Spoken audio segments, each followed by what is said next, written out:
Hi, this is Johan. Hello, I'm Olavi. I'm Johan. And we're from Amon Amarth, and we're going to take you through a track-by-track of the album Deceiver Of The Gods. So stick with us, you're going to find out all you need to know. Always been my home, but I'm of different blood. Deceiver Of The Gods is the first song on the album, and it was actually the first song I wrote for this cycle. It's a little thrashier, punkier than we normally been doing the last couple of years or albums, I would say. But it's kind of traditional Amon Amarth song. It's not really any big surprises or anything like that, but you know, it's just nailing it. Yeah, I mean, and lyrically, it's actually kind of an old idea I had, but I felt right away when I heard the first couple of riffs that Ollie introduced that the idea would fit perfectly.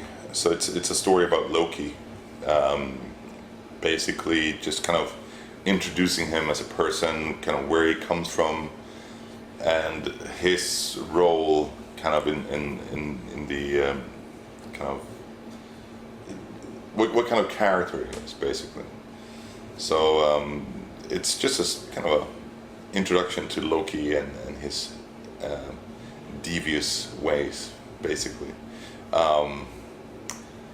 It's not very complicated. It's pretty simple.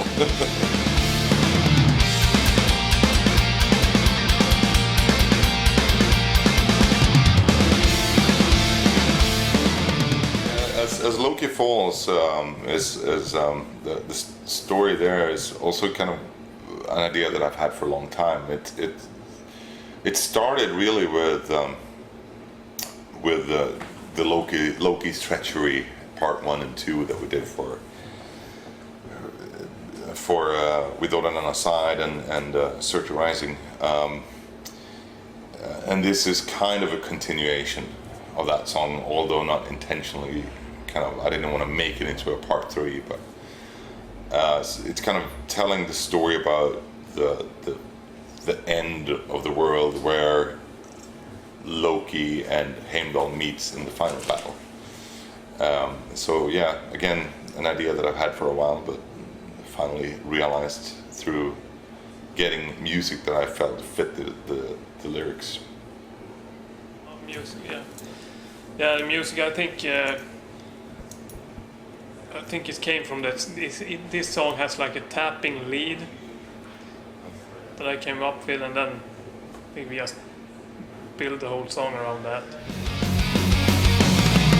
Eden devoured Gulveig's heart, and she was born again. They brought to life an evil force of The Wolf, also a song kind of dealing with Loki, but maybe going like to the beginning of his deception against the gods, where he kind of is responsible for the creation or the spawning of the Fenris wolf, who at the end of the world obviously becomes the fall of, or the death of Odin. Pretty simple, straightforward lyrics, again, kind of telling that story as simple as possible, because it is musically a more traditional heavy metal song. So obviously the lyrics are going to follow a more traditional heavy metal build as well. At least that's the way I see it. Yeah, and musically it's definitely the most heavy metal song we have ever written. And actually, when we wrote it at the rehearsal, we were feeling very crazy because Yeah, it was very unusual. Yeah, and we were like, oh, can we really do it? But in the end, when the final product is here, it's really not that different. But for us, it's the most heavy metal song ever written, that we have written. And it's a standard heavy metal song building, or what do you call it? So cool song. But it's still very much Amon Amarth. I think Yeah. the take is very much Amon Amarth on it. So Don't worry about it. Don't worry out there. It's Ragnarok is drawing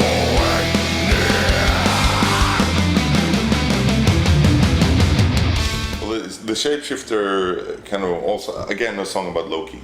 The shapeshifter refers to Loki's power or ability to change into different animals or take whatever shape he wants, but also the fact that he kind of shifts loyalty as it suits him and his purposes, basically.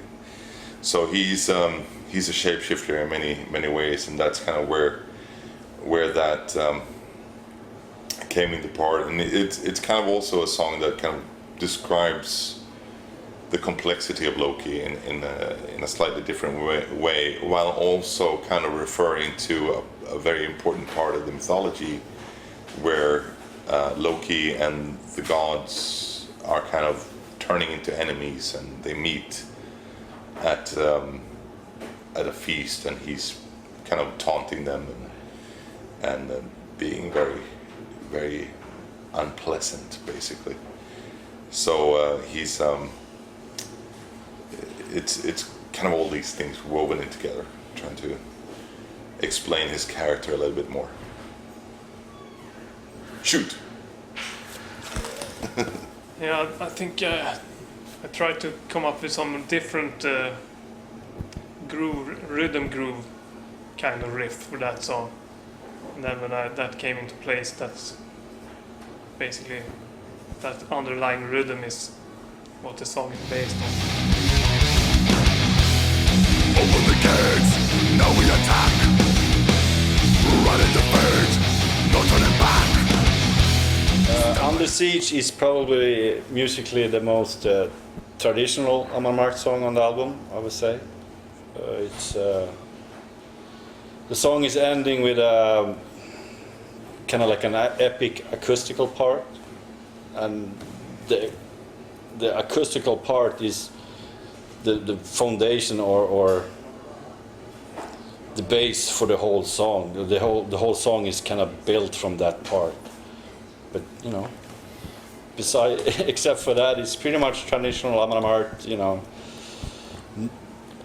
know, just another song. It's not just another song. Seriously, I mean, when I heard the end riff for Under Siege, when I heard that riff, I instantly knew that this has got to be some really epic and really, you know, sad lyrics, something very like touching and moving and like thinking in movie terms, something. It can't have a good ending. It has to be something really sad but still like big, grand.